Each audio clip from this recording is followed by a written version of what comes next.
Welcome to my channel. My name's Chance, and today we are going to be talking about board games. Hope that's obvious. I'm talking about board games. And check it out, I did some improvements here. And by improvements, I really just mean I turned my desk around, so now you can see my board game collection in the background here. I would say this was a lot more work than it sounds like, because I keep my board games in the guest room, and it's usually pretty messy, with stacks of board games all over the place. So thank you, you two, for forcing me to clean the guest room, making my wife much happier, and improving my video production. And you know what? I need to break in this new space. So I said, I'm starting to feel like a board game content creator now with this new setup. So what would a board game content creator do? Well, they would make a top 100 list.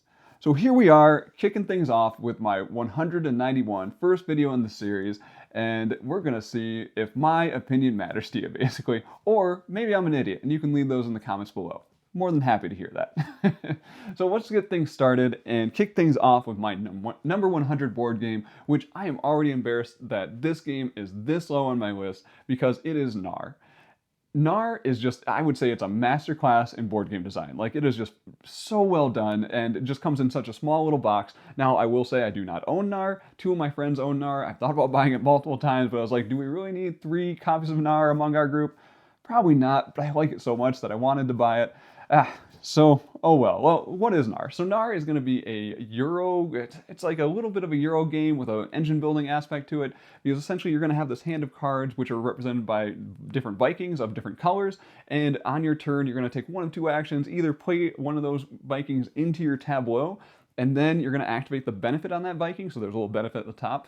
But the crux of this is that for each card of that color in your tableau, you're going to activate that benefit. So basically, the first time you play a card of one color, you're going to get 1 benefit. The second card you play of that same color, you get the benefit of the previous one plus the new one you played. Then the third card, and so on. You just keep on building up that engine and making that column of Vikings stronger and stronger as you get more of them.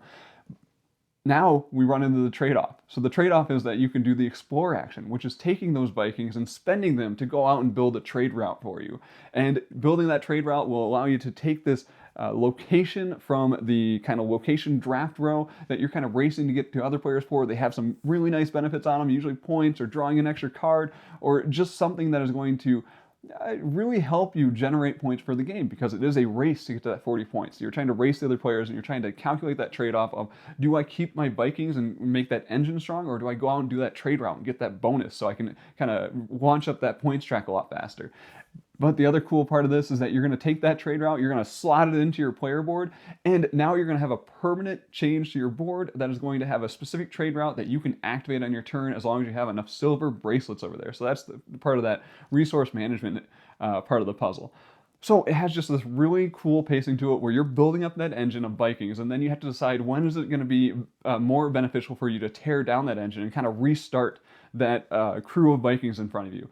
So the game just has fantastic pacing, it has really nice flow, it plays great at that 3 and 4 player count, and it kind of scratches that itch for a Euro style game for me. Like, I would rather play Knarr most nights than a big meaty Euro, because to me sometimes the rules overhead and the amount of time you have to invest into one of those big Euros, it can drag for me. Whereas Knarr, it lands in this sweet spot where I get that little bit of crunchiness, it scratches that itch, and it doesn't overstay its welcome. So Knarr gets a big thumbs up from me. Highly recommend checking out Knarr if you haven't yet. All right, now let's move on to my number 99. This is going to be a much lighter game and still a small box. I also don't own this one. This is Lure. So Lure is a dice bidding game from Allplay. Now, this was a bit of a surprise hit for me. I saw this one and I was like, yeah, this seems neat. If a friend has it, I'd be happy to play this, but I don't know if I want to buy it. I played it, and now I want to buy it. I was like, this game's amazing. Man, they did so well with this. So in Lure, there's going to be a central row of cards that are going to be the fish that you can catch. Now, those fish are going to have different criteria on them. They're going to say things like, you need 21 plus, or you need to have a pair of the same number die, or you need to have a 2, 4, and a 6 or something to catch this fish. Basically, what you're trying to do is roll your dice and meet the criteria on the fish. As long as you meet the criteria on the fish, you can catch that fish. And it's not a limit. You don't just spend your dice and catch one. It's if you meet any of the criteria on any of the fish, or multiple of the fish, you catch as many as you can on your turn. But the crux of the game is that you are going to be bidding your dice for the turn order. So everyone has 5d6s, which are the standard dice, and I think you have one d12 and one d20. Now, that d12 and d20, those are your special dice. We'll come back to those. But essentially, you're going to choose a number of dice, you're going to put them in your hand, and then once everyone's ready, you're going to reveal them. Whoever bid the least amount of dice is going to go first. Now, this is critical because if you catch all the fish before someone else gets to go, there's no more fish in the market. So if someone bids all their dice because they're like, well, I want to improve my odds of catching a fish, but everyone else goes before them and they get lucky and catch those fish, that last player is not going to have any fish out in the sea to catch. So it's kind of critical to choose the minimum number of dice that you think you are going to be successful with. So yeah, like maybe there's a fish out there that says 12 plus. You know that you could technically bid 2 d6s, and there's a possibility that you can get to 12 if you roll 2 6s. But is that worth the risk? Probably not. So maybe you want to bid 3 d6s. Or maybe you say, I'm going to bid 1 d6 and my d20. So that's going to be 2 dice. Now you have good odds. Maybe you're going to be going first too because everyone else bid 3 dice. Great. But now that d20, so like I said, your special dice, that d20 and d12, when you bid those, they get locked for a round. So you can't bid those in back-to-back rounds. So you have to kind of save them and use them when you think it's going to be valuable for you to bid that die, because it has to stay out for your next bidding round and it doesn't come back until the following bidding round. And yeah, this is just, it is such a great game. This is one of my favorite bidding games because the numbers are a bit fuzzy. You're bidding a number of dice. You're not bidding a value. You're not saying like, oh, I'm bidding 10 money and someone else is like, well, I bid 11 money, so I beat you. Ha ha ha. No, it's like I bid 2 dice, you bid 3 dice, I roll first and see how well I did. I like the random luck aspect plus that dice bidding where you're just kind of to judge your probabilities and push your luck a little bit with that bidding mechanic. And then the expansion, Deep Waters, I also recommend that. I think it adds a lot to the game because it adds these other fish that are going to be harder to catch. So essentially the first time you meet the criteria, they're actually going to be locked in front of your screen for the rest of the round. But during the next round, players that roll before you, they have an opportunity to kind of steal that fish before you catch it because there's this 2-stage process to catch it. You got to first lock it in front of your screen and then you got to catch it again to put it into your scoring pile. But while it's in front of your screen, another player can roll the dice, they can steal that fish from you and put it in front of their screen. So you have this fish that can be kind of passed around between players, which I think is just another great little mechanic in that game. So Lure is a hit for a filler game for me. I just absolutely enjoy playing Lure. Next up, number 98, first one on my list here that I actually do own, and this is going to be Courtisans. So Courtisans is a game that I've introduced to quite a few people now, and I've actually had 2 people purchase a copy of Courtisans after introducing it to them. This game is another just fantastic little filler game. Now, notice that I definitely have, I would say my bottom 50 is going to be a little more loaded towards the lighter style games because I would say they get nerfed a little bit against like the bigger games because sometimes like when I'm doing my top 100 rating, those bigger games, they kind of just, they take over. It's like I would rather play a bigger game if I had the choice, but there are so many small box games that are fantastic that need to be talked about, like Courtisans. Courtisans is kind of a stock game. Essentially, on your turn, you have 3 cards and you have to play them into 3 different areas. So you play 1 into your tableau, 1 into the queen's table, and then 1 to a friend or enemy's area. And let's say you want the red family to score positive at the end. So that means you're going to try to make that family exalted at the queen's table. And you're going to be putting red cards above the queen's table to try to get them to score positive at the end of the game because essentially you're going to compare to see are there more cards above the table than below the table. If there's more above, then that family is exalted, and they will score +1 point per card in your tableau at the end of the game. If they're more cards below it, then they are fallen from grace and they will score -1 point per card in your tableau. So you're trying to collect cards that score positive, you're trying to make those families score positive, or you're trying to make the other family score negative to push the other players into a lower point category. Then that mechanic of that you have to put a card into another player's tableau is just amazing because you can either just pile on to someone and give them a bunch of points that you are like certain that are going to be negative, or you can kind of recruit someone to your side. You can be like, oh, hey, you know, I'm collecting blue cards. Let me give you 1 blue card and be like, you don't want them to be falling from grace anymore. You want those guys to be positive. So now we're on a team. You kind of force people into different strategies. Now there's also, everyone gets goal cards in this game. So you'll have 2 goal cards that are going to be secret from the other players that allow you to kind of manipulate the game in a way that other players don't know about, which I think is important to make this game land a little bit better, because if no one had any secret objectives in it, I think it'd fall a little flat. But with those goal cards, it gives you a little bit more to play around with in that small game space that it has.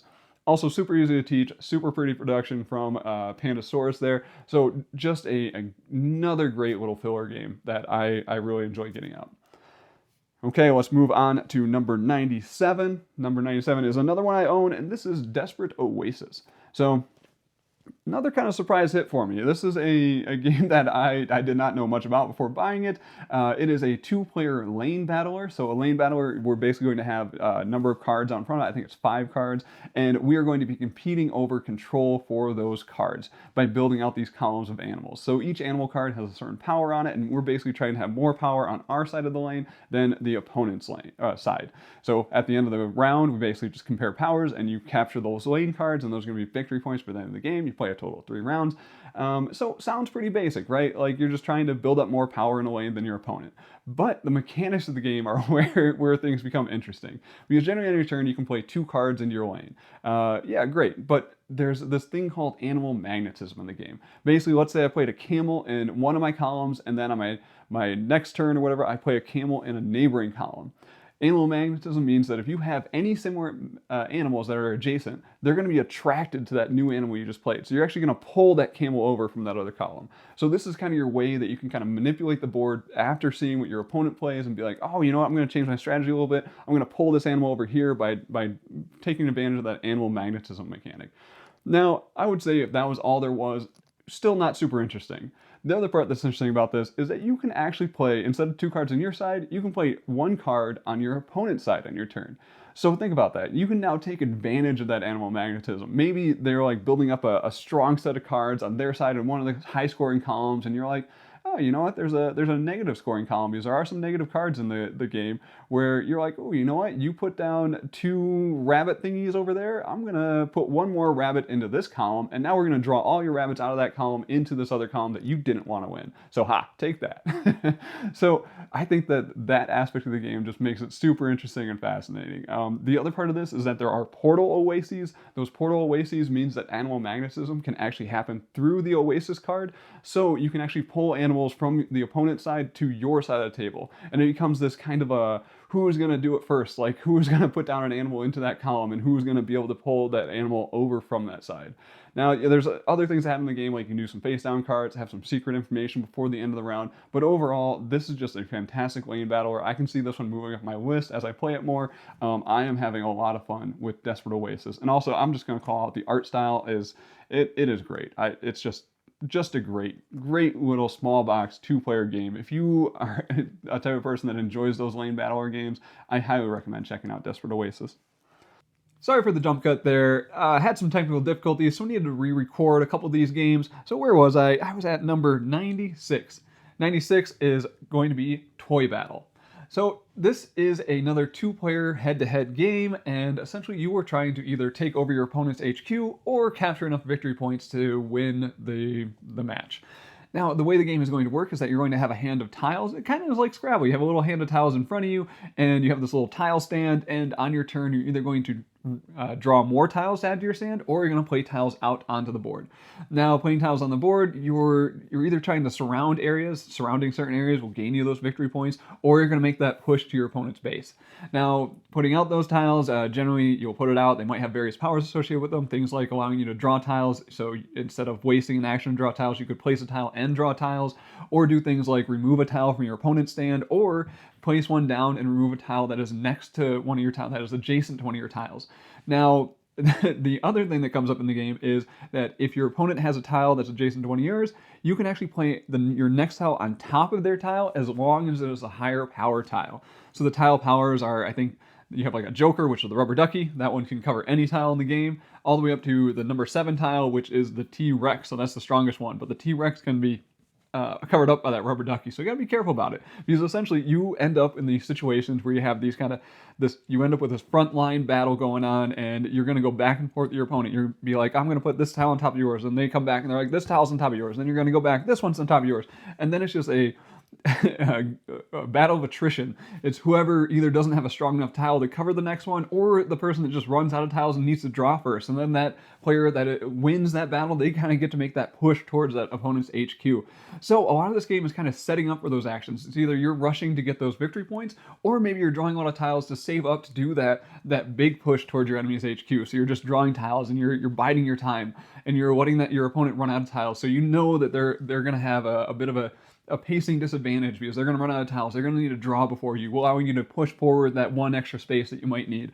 So I think this game is just brilliant in its simplicity. Everything is super easy. The maps add a good amount of variety, and there's a decent number of maps in the box, and it is just a nice, light, fun two-player game to just pull out. It's kind of like a filler one that me and my friend, we just like to, or maybe I should say my friend and I, use proper English here. We just like to pull this one out, maybe at the end of our game night or something, do a couple rounds of toy battle. And I've just been loving my time with it. I think it's a really well designed kind of, head-to-head combat experience with removing all of the difficult rules that you usually get in those types of games. So yeah, toy battle. That gets my recommendation if you want a very light two-player game to play. Okay, let's move on to my number 95. This is a game that I'm a little conflicted on. I feel like it should be higher on my list due to how much I've actually played a version of this game, but I don't know, I kind of nerfed it because of that. And this is going to be Slay the Spire, the board game. So I have played the PC version and the phone version so many times. Like I put in it's kind of like my go-to game if I'm traveling, if I'm flying somewhere. Like I'll play Slay the Spire on the plane or whatever. So I put in a lot of hours on Slay the Spire. And I would say the board game adaptation for this it's amazing. They did a great job on the math, and the thing I need to call out is the co-op edition. So being able to play this game that I already love with friends in the co-op version is just fantastic. So if you don't know what Slay the Spire is, it is a deck builder. There are 4 different characters you can choose from in the game, and they have an asymmetric deck that they can be building. They have different powers that they're going to be activating. So you're going to go through, you're working your way through this dungeon, you're going to combat these enemy creatures. At the end of those, you will be upgrading, you'll be adding cards to your deck for the most part. You might be getting relics that will give you some crazy powers during the game, and yeah, you're just trying to build up your deck to make that synergize with itself so you can do some crazy powerful attacks throughout the course of the game. You'll be going through a total of like 3 dungeons, so you'll be fighting 3 total bosses if you make it that far, because it is a roguelite, so if you die, you'll have to reset and do things over again. And yeah, I love the loop of this game. I love the deck building of this game. There's so many good things about it, and like I said, they did such a good job of turning this into a board game, and I love the fact that now I can play with my friends. The co-op edition, I was actually surprised at how well they integrated co-op into this game that is a solo-only PC/mobile game, right?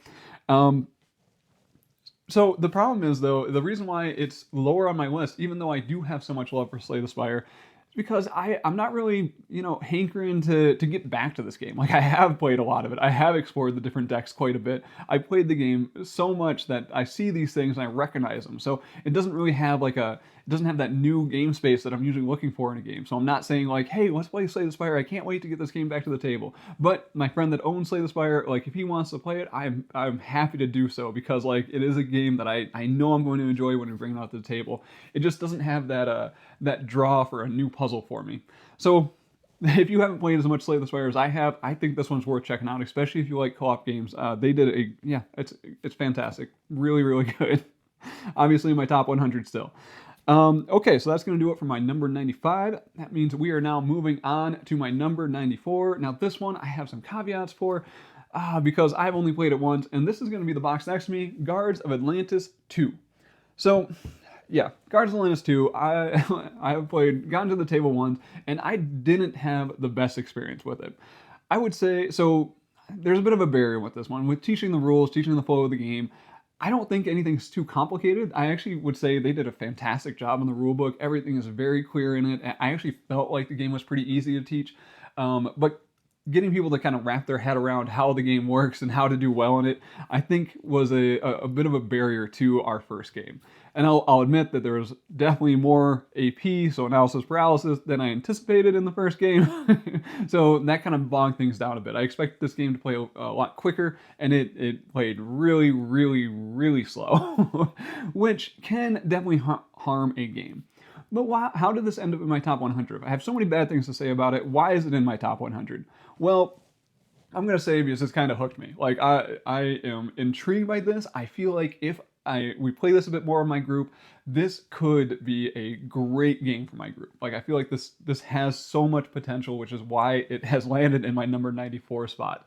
Now, what is Guardians of Atlantis 2? It is a MOBA style game, so it's trying to represent that massive online battle arena game that you get on the PC. Things like Dota 2, which is the only one that I've played, and I would say I liked it, but the friend that introduced me to it was way better at it than I was, so I didn't play it a ton. But I still like the concept of this. Basically, you have these minions that are fighting each other, so those are like these little AI pieces, but they don't really do anything, which is great. You don't have any upkeep to do with these minions. It's essentially, if there's more minions on one side than the other, that will eliminate the other player's minions. So you kind of have these waves that are pushing, and you're trying to use your heroes. So everyone's playing as their own hero with their own asymmetric abilities, and you're trying to push those waves of minions to the opponent's throne. So if you manage to get to their throne, you win, but there's also some other conditions that will basically drive towards the end of the game. Essentially, pushing for that throne, the game could go on endlessly, but there are two other endgame conditions. Essentially, if you run out of hero respawns, you lose, and then also after a certain number of wave pushes, the game will end. I think that's the least satisfying one, but it's still there. Now, the flow of the game is that every player will have a hand of 5 cards, and every round you're going to be playing a total of 4 cards. Well, I guess that's a round. I think it's turns. It's called turns and then a round. So on each turn, everyone's going to select a card, play it face down to the table, and then you're going to reveal them simultaneously, and then you go in initiative order because these cards, they will have a value on them telling you when you get to act. And this is just critical to the game because if things change too much on the board, the card you play may no longer be useful to the game. So you have to decide, do you play a low initiative card and hope that people are where you expect them to be, or do you play that high initiative card kind of guaranteeing that things are going to stay where they're at and you get to take your turn first, making sure that you get to do the thing you wanted to do. But those low initiative cards can be really, really good. They're exciting to play. If you get them to work, it would be amazing. Now, I will call out that those minions they're kind of there. I see them as traps. You know that other people are working towards those minions of yours to try to eliminate them from the map so they can make that push towards your throne. So you can see oh, I bet you're going to be moving into one of these hexes over here. So I play this card and you do your move first. I can line myself up to do an attack on your hero and try to eliminate you. And I find this type of planning just super fascinating. But like I said, this is where I think the most AP showed up. It was people trying to determine well, if the enemy moved there, then I have to have this card. If they move there, I have to have this card. If they move there. So I think the opportunity cost, trying to make that optimal move, can definitely cause some overthinking on these turns, which can slow down the game, which can make it just drag. It made it drag. Let's just admit it. But just it's the simultaneous play plus that just setting up those really cool moves and the asymmetry of the characters in this gives me some Spirit Island vibes with the amount of characters and the amount of variety you can have with your choice of hero. I am just excited to return to this game again and play it some more. I want to get my group into the flow of it so we're not having that drag so much, and just see how this lands as we learn the systems, and just kind of it becomes second nature to us to understand the gameplay loop of Guardians of Atlantis 2. So yeah, that one is probably going to be the biggest caveat on my list, because I don't know if this is going to go up or down. I have a hunch that this is going to go up, but I could be wrong in the future, so know that going into it. Okay, so that is my opinion on Guardians of Atlantis 2, and I think we are set. Let's head back to my original recording, and I'll go on to number 93. Okay, let's move on to my number 93. Now, this is another one I've only played once, and this is one that I almost guarantee is going to move up my list. I actually wanted to put this higher on my list, but I nerfed it a little bit because I was like, you know what? Only one play, I don't think that's enough to give it the position that it deserves in my top 100. And that is going to be the mirroring of Mary King. Now, I'm going to admit that I went down a bit of a rabbit hole for the designer of this game based on another game I played, which will show up later on in my list. This is going to be Jenna Feli. Jenna Feli creates some weird games. I now own 4 Jenna Feli games. I got Murray the A-Hole Frog, I got The Mirroring of Mary King, I got The Lesser Houses of Dur, and, Cosmic Frog. That's one, that you may have heard of.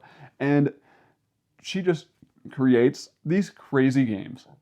The Mirroring Mary King is another 2-player head-to-head game, but it's going to be one where you're kind of competing over this area control game of this 4x3 grid of tiles. This 4x3 grid represents a portrait of Mary King. Basically, Mary King has gone on vacation to Scotland, but that's where her ancestors are from, and one of her ancestors has realized, hey, you know what? This would be a good opportunity to take over her body so I can get back into the mortal world and, live a good life again.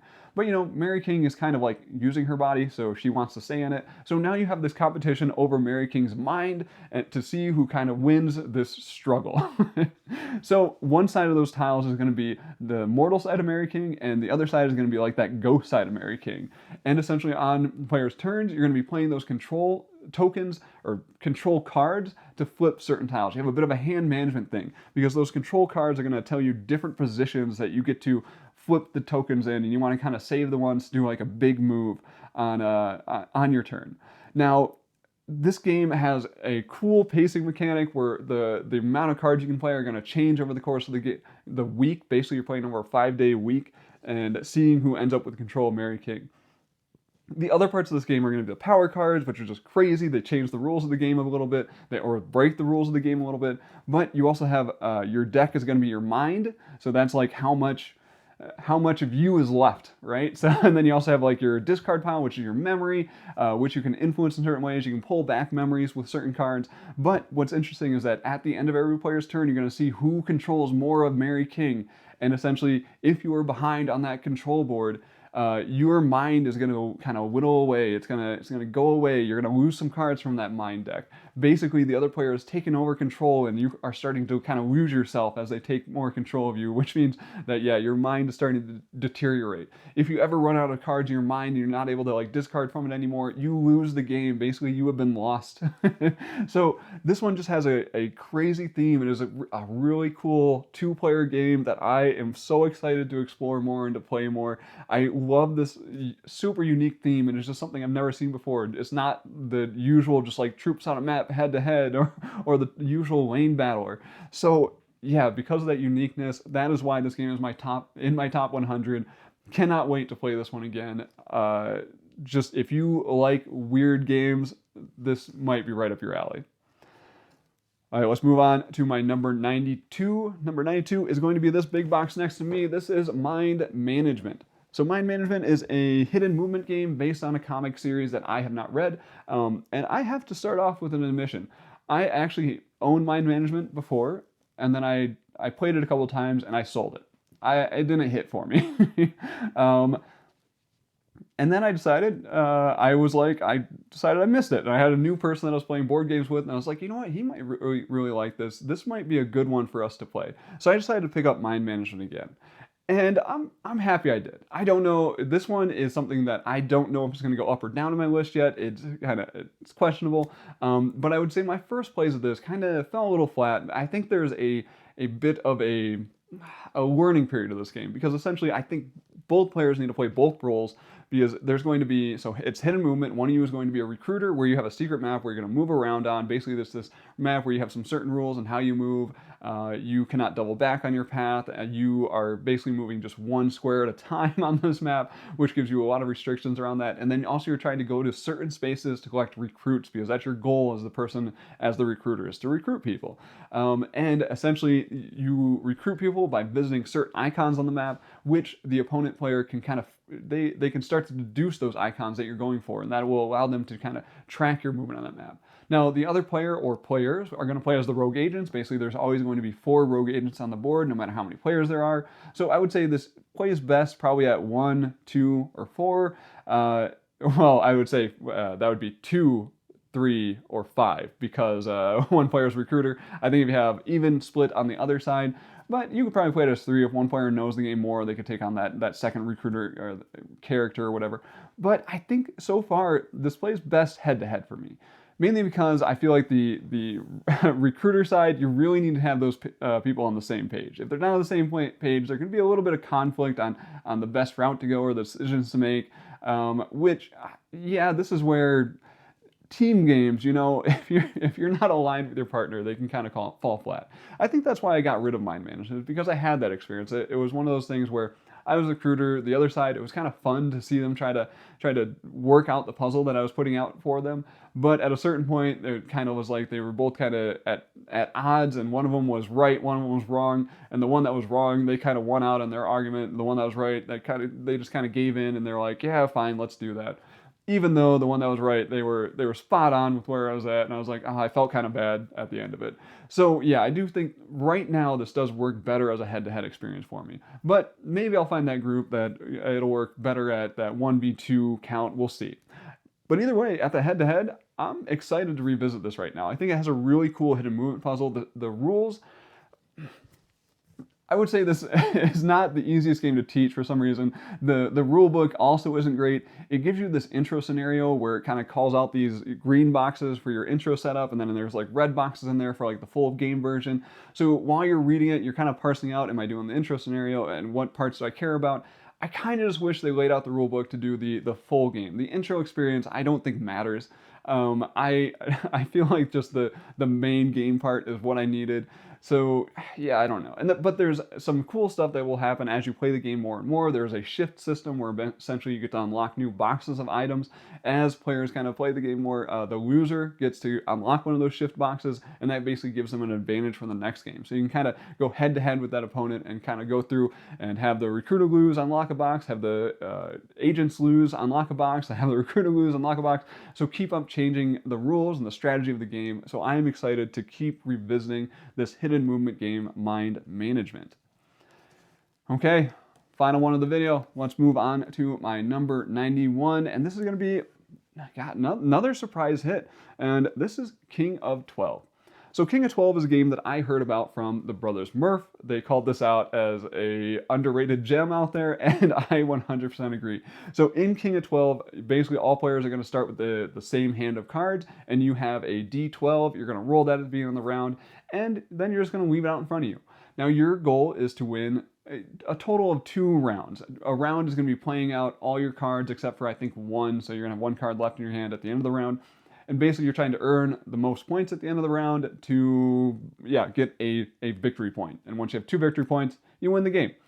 But there are some twists to this one. So like I said, you're going to roll that die. Whoever has the highest power for each turn of the game is going to win that, let's call it the turn. You're like, oh, that seems pretty random. You just roll a die and see who has the highest one. Well, those cards you play have various powers. They're going to manipulate that die. They're going to manipulate the power of the round. Like there's one that will be like +7 to your total power, or you get to re-roll your die, or you get to flip your die to the other side, or trade a die with another player. So there's things that are going to manipulate your dice in front of the table. Once again, that sounds kind of interesting, but not great. But the core of this game is how it handles ties. All ties in this game cancel. So if 2 players play the same card, both those cards cancel. They do nothing now. Those cards just get discarded. So after you do the canceling the cards, you resolve their effects. If 2 players tie with the same power value, those players cancel. They get nothing for the round, and then whoever's left manages to win that round. Last up, moving on, so once you've played out all your cards, you're at the end of the round, you count up your points. If you tied with any other players for number of points for that round, that also cancels, and you win nothing.